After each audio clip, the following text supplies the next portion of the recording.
যদি কখনো স্বপ্ন ভেঙে যায়, যদি কখনো মন ভেঙে যায়, যদি কখনো আপন মানুষ ছেড়ে যায়, তাহলে ভেবে নিও ওপরওয়ালা তোমাকে অনেক অনেক বেশি মজবুত বানিয়েছেন।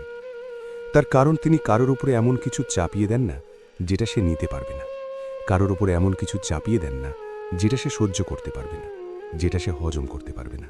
অর্থাৎ যেগুলো আমাদের জীবনে আসে সেগুলো সহ্য করার ক্ষমতা, হজম করার ক্ষমতা আমাদের মধ্যে আছে। কিন্তু আমরা খামোখালি নিজেরা নিজেদেরকে দুর্বল মনে করি, নিজেরা নিজেদের উপরে ভ্রান্ত মিথ্যা প্রশ্ন করি যে আমার সাথেই কেন এমনটা হয়। তুমি দুর্বল নও, এটার প্রমাণ দেয় যে তোমার সাথেই এমনটা হয়। একটা কথা সারা জীবন নিজের মন মস্তিষ্কে গেঁথে নিও, যে পৃথিবীতে কোনো কিছুই তোমার জীবনের থেকে বড় নয়। যাই হোক না কেন সেটা, যা কিছুই হোক না কেন, সেটা অন্তত তোমার জীবনের থেকে বড় নয়। তোমার জীবনই তোমার কাছে সবথেকে বেশি মূল্যবান, সবথেকে বেশি গুরুত্বপূর্ণ, সবথেকে বেশি প্রয়োজনীয়। তুমি দেখবে কখনো কখনো আমাদের জীবন থেকে সুযোগ হারিয়ে যায় এবং তখন আমরা অনেক বেশি আফসোস করি, অনেক বেশি কষ্ট পাই। কিন্তু এটাও বোঝা প্রয়োজন যে ছোট ছোট জিনিস থেকে যখন আমরা বঞ্চিত হই, তখন আমরা বড় জিনিসের নিকটবর্তী হতে শুরু করি। ওপরওয়ালা কখনো কখনো আমাদের জীবন থেকে ছোট ছোট জিনিসগুলোকে কেড়ে নেন এই কারণে, যাতে আমরা বড় জিনিসের দিকে আরও বেশি আগ্রহী হই।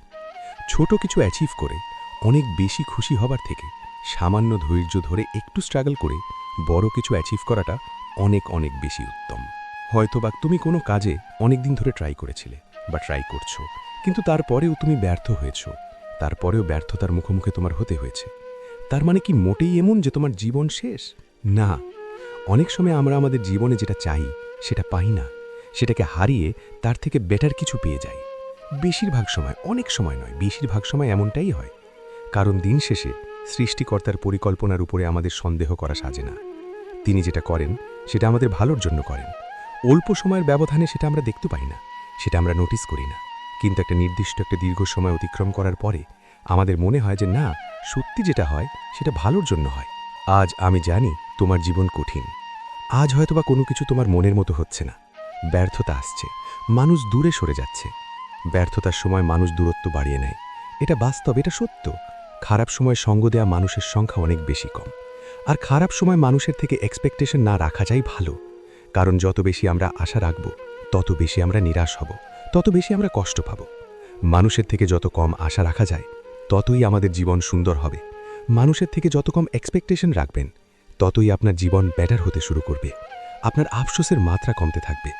সো খারাপ সময় আসবে, কিন্তু সময় যেহেতু পরিবর্তনশীল, ওই যে রাতের সমাপ্তিতে দিনের সূচনা ঘটে, সন্ধ্যায় সূর্যের অস্ত যাওয়া যেমন অন্ধকারকে নিয়ে আসে, তেমনি ভোরের সূর্যের উদয় ঘটা আলো আবার ফিরিয়ে আনে। সো রাত হলে দিনও হবে, ঠিক তেমনি জীবনে খারাপ সময় আসলে ভালো সময়ও আসবে। খারাপ সময় আমাদের প্রধান এবং সবথেকে গুরুত্বপূর্ণ কাজ হচ্ছে ধৈর্য ধরা এবং অপেক্ষা করা। অপেক্ষা অনেক সুন্দর, বিশ্বাস করুন। যারা ধৈর্য ধরেছে, যারা অপেক্ষা করেছে, তারা জীবনে অনেক অনেক বেশি বড় হতে পেরেছে। আমরা যদি চাই যে বড় হব, আমরা যদি চাই যে আমাদের জীবনের স্বপ্ন, উদ্দেশ্য, লক্ষ্যগুলো পূরণ করব, আমাদেরকে পরিশ্রমের পাশাপাশি ধৈর্যশীল হতে হবে, ধৈর্য ধরতে হবে। কঠিন সময় আমাদেরকে বারবার ভাঙার চেষ্টা করবে, কিন্তু এই সব কিছুর মাঝে ধৈর্য ধরে থাকতে হবে। কারণ ধৈর্যশীল ব্যক্তিরাই সবথেকে বেশি পুরস্কৃত হয়। আর এই পৃথিবীতে পুরস্কার পেতে কে চায় না? আমি যখন শুনি কোনো সফল ব্যক্তির গল্প, তখন দেখি তাদের অতীত পুরো ব্যর্থতায় ভরা। তারা কতবার কত জিনিসে ট্রাই করেছে, কিন্তু ব্যর্থ হয়েছে। অ্যাট দি এন্ড তারা জীবনের এমন একটা পর্যায়ে পৌঁছে যায় যেটা তাদের জন্য বেস্ট। তাই আমরা হয়তো এখন মনে করছি যে আমরা যেটা চাইছি বা যেটা চাচ্ছি সেটা পাচ্ছি না, মানে আমাদের জীবন ধ্বংস। কিন্তু একটা নির্দিষ্ট সময় অতিক্রম করার পরে এই ভ্রান্ত ধারণা আমাদের দূর হয়ে যাবে। আমাদের ওইটা ভাবতে বাধ্য হতে হবে যে যেটা হয় সেটা সত্যি ভালোর জন্য হয়। কারণ এই পৃথিবীতে মানুষ ক্ষুদ্র জিনিস থেকে বঞ্চিত হয়ে বড় কিছু দ্বারা পুরস্কৃত হয়। তবে আমরা আমাদের জায়গা থেকে পরিশ্রমী কোনো ঘাটতি রাখব না। আমরা চেষ্টা করব যতটা করা যায়, যেভাবে করা যায় সেভাবে চেষ্টা করব। পরিশ্রমে ঘাটতি রাখলে চলবে না, পরিশ্রম করে যেতে হবে। পরিশ্রম করার পরেও যদি ব্যর্থতা আসে, তাহলে সে ব্যর্থতা যতটা কষ্ট দেয়, তার থেকেও বেশি মনে একটা শান্তি দেয় যে আমি আমার তরফ থেকে তো সম্পূর্ণটা দিয়েছি, আমি আমার তরফ থেকে 100% দিয়েছি। তারপরে যদি না হয়, সেটাতে আমার ভুল কতটা। তাই পরিশ্রমে ঘাটতি রাখা যাবে না, মেহনত করতে হবে, চেষ্টা করতে হবে, অনেক অনেক বেশি পরিশ্রম করতে হবে। তবে দিন শেষে আমাদের জীবনের উদ্দেশ্য কি, এটা জানাটাও প্রয়োজন। যদি তুমি আমাকে প্রশ্ন করো, আমার থেকে জানতে চাও যে আমার জীবনের উদ্দেশ্য কি, তাহলে আমি বলবো হ্যাপি থাকা, ভালো থাকা। সত্যি তো, এই পৃথিবীতে প্রত্যেকটা মানুষ কিন্তু এই প্রতিযোগিতারই অংশ। জীবন তো সবারই অতিবাহিত হচ্ছে, জীবন তো সবারই কাটছে, কিন্তু সবাই তো শুধুই ভালো থাকতেই চাচ্ছে। আমরা প্রত্যেকেই কিন্তু লাইফে ওইটার পিছনেই ছুটছি যে একটু ভালোভাবে জীবন কাটাবো। না হলে জীবন একটা ভিখারিরও অতিবাহিত হয়। একটা ভিখারিও তার নিজের জীবনকে কাটায়, কিন্তু তারপরেও আমরা চেষ্টা করছি কোথায়? আমরা চেষ্টা করছি কিসের পিছনে? যে ভালোভাবে বাঁচব। সবাই ভালো থাকার প্রতিযোগিতায় অংশ নিয়েছে। সো লাইফে যাই হয়ে যাক না কেন, নিজেকে ভালো রাখতে হবে। আমরা মনে করি যে আজকে নিজেকে খারাপ রেখে কাল ভালো থাকব। তো আজকের দিনটা কি অপরাধ করেছে? কাল তো আমরা ভালো করবই, কিন্তু আজকের দিনটাও আমরা ভালোভাবে কাটাবো, শান্তিতে কাটাবো, মনের স্যাটিসফ্যাকশন আনবো, কাজের মধ্যেও আনন্দ খোঁজার চেষ্টা করব। এইগুলো আমাদেরকে করতে হবে। আমরা মনে করি যে সুখ আমাদের জীবনে আলাদাভাবে আসে। আলাদাভাবে আসে ঠিকই, কিন্তু সেটা অন্য ধরনের। একটা ছুটি কাটালে, একটা কোথাও ঘুরতে গেলে ওই ধরনের সুখ আমাদের জীবনে মাঝে মধ্যে আসে। কিন্তু সুখ, ওই যে প্রকৃত সুখ, আমাদের পুরো জীবন জুড়েই আমাদেরকে উপভোগ করতে হবে।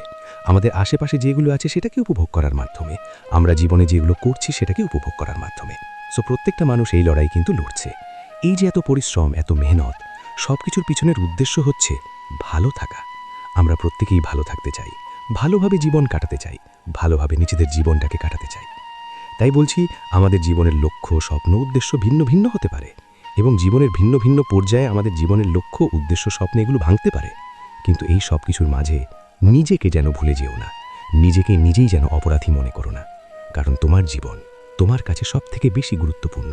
তোমার জীবন তোমার কাছে সবথেকে বেশি মূল্যবান পৃথিবীর যে কোনো জিনিসের থেকে, পৃথিবীর যে কোনো জিনিসের থেকে। আর এই নেগেটিভ চিন্তাগুলো যেন তোমার জীবন ধ্বংসের কারণ না হয়ে যায়, যেন তোমার মন মস্তিষ্কের মধ্যে অতিরিক্ত পরিমাণ ঢোকে না যায়।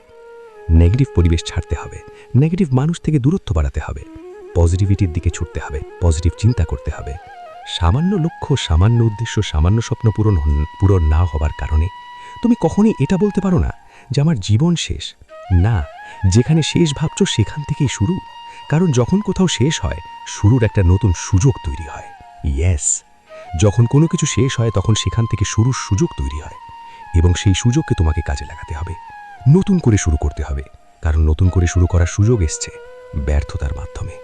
আবারও বলছি যে সামান্য ব্যর্থতা তোমার জীবন ধ্বংসের কারণ না হোক, সেই ব্যর্থতাকে অত্যাধিক গুরুত্ব দিয়ে নিজের জীবন ধ্বংসের কারণ বলে সম্মানিত করো না। তুমি হয়তোবা সায়েন্সে পড়েছো যে কোনো জিনিস ভেঙে গেলে সেটা থেকে এনার্জি বার হয়। যদি কখনো স্বপ্ন ভেঙে যায়, যদি কখনো মন ভেঙে যায়, যদি কখনো কোনো আপন মানুষ ছেড়ে যায়, তাহলে ভেবে নিও উপরওয়ালা তোমাকে এনার্জির নিউক্লিয়াস বানিয়েছেন। এখন এই এনার্জি থেকে কেউ বোম বানায়, আবার কেউ কারেন্ট বানায়। এটা তোমার উপরে নির্ভর করছে যে তুমি কি বানাতে চাও। তোমার কাছে যখন খারাপ সময় আসে, যখন ব্যর্থতা আসে, যখন কঠিন সময় আসে, তখন তোমার কাছে দুটি অপশন আসে। এক, প্রতিবার আফসোস করো, বারবার আফসোস করো, নিজেকে নেগেটিভ বলো, নেগেটিভ ভাবো, নেগেটিভের মধ্যে ডুবে যাও, নেশাগ্রস্ত হয়ে যাও, নিজের জীবনকে ধ্বংস করে ফেলো। আদারওয়াইজ নিজেকে পরিবর্তন করো, আবার মেহনত শুরু করো, রিস্টার্ট করো, নিজে নতুন স্বপ্ন দেখো, স্বপ্ন বোনো, স্বপ্নের মধ্যে বাঁচো, স্বপ্নের মধ্যে নিজেকে কল্পনা করো, নিজের বিষয়ে পজিটিভ চিন্তা রাখো, এবং বলো সামান্য ব্যর্থতা আমাকে ধ্বংস করতে পারবে না। আমি অতটাও দুর্বল নই, আমার চিন্তাভাবনা অতটাও ছোট নয়, অতটাও সংক্ষিপ্ত নয়। সো এই সব কিছুকে বুঝতে হবে এবং নেগেটিভিটির মধ্যেও পজিটিভিটি খুঁজতে হবে, পজিটিভ জিনিস খুঁজতে হবে। জীবন প্রত্যেকবার তোমার কাছে সুযোগ নিয়ে আসবে, এবং এই সুযোগটাকে কাজে লাগাতে হবে। আমরা মনে করি যে এই সুযোগ এসছে, আর কখনো আসবে না। না, সুযোগ আবার আসবে, আবার তোমার সামনে সুযোগ পেশ করা হবে। সেই সুযোগটাকে কাজে লাগাতে হবে। ছোট জিনিস থেকে ব্যর্থ হওয়ার পরে মানুষ বড় জিনিসের প্রতি ধাবিত হয়। তোমাকে ওই চিন্তা ভাবনা রাখতে হবে, পজিটিভ চিন্তা করতে হবে, নেগেটিভিটিকে নিজের শত্রু বানাতে হবে, এবং অলসতাকে ভয় পেতেই হবে সফলতাকে নিজের জীবনের অংশ বানাতে চাইলে। অলসতা আমাদের জীবনের বড় শত্রুগুলির মধ্যে অন্যতম। অলস ব্যক্তিদের এই পৃথিবীতে কোনো জায়গা নেই, কোনো ঠাঁই নেই। ব্যর্থতা আসছে, আসুক, আসুক না, বারবার আসুক, কোনো ব্যাপার না। কিন্তু অলসতাকে নিজের জীবনের অংশ বানানো যাবে না, নেগেটিভ চিন্তা করা যাবে না। অপরচুনিটি খুঁজতে হবে, ব্যর্থতা থেকে শিখতে হবে, পজিটিভ চিন্তা করতে হবে, এবং এটা অবশ্যই মনে রাখতে হবে যে তোমার জীবনটা তোমার কাছে অনেক অনেক বেশি মূল্যবান। তোমার জীবনের থেকে মূল্যবান কিচ্ছু নেই, তোমার জীবনের থেকে অধিক গুরুত্বপূর্ণ কিচ্ছু নেই।